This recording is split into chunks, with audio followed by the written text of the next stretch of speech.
londýnský start. No a s Ortegou by tam měly být Pascal Martin Lagarde, Jason Richardson a pozor na Ariese Merite v 8. dráze. Rozběh mu sice tak nevyšel, ale Aries Merit je skvělý překážkář, no a hlavně světový rekordman.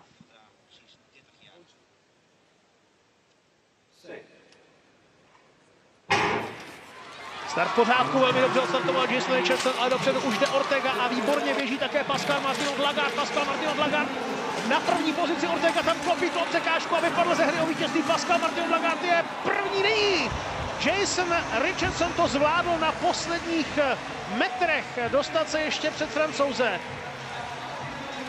Takže Jay Rich sice nebude startovat na mistrovství světa, ale je velmi rychlý a dnes porazil Pascala Martina Lagarda, tomu tam vstoupila do cesty poslední překážka a Jason Richardson se nakonec přehnal přes něj. 13:19, Pascal Martin Lagarde 13:22, Ronnie Ash 13:26.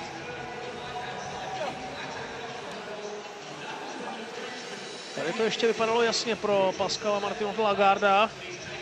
A tady klopítl a podívejte se, ani ten hluboký předklon nestačil.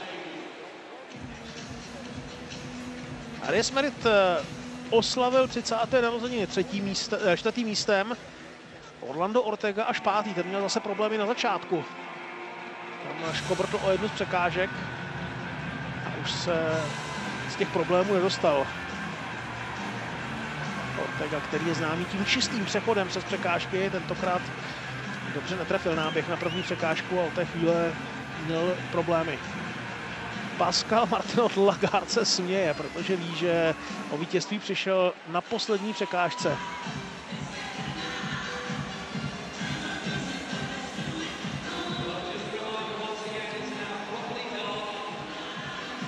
No, je to pro 29letého Richardsona smůla, že vlastně z těch závodů, které letos běžel, mu ze všeho nejméně vyšel americký šampionát, kde skončil na 6. místě. V Pekingu tak nenaváže na své výkony z mistrovství světa 2011, kdy vybojoval zlatou medaili. Teď si ovšem připisuje 4 diamantové body, celkem jich má 6. Dotáhl se tím pádem na Orlanda Ortega.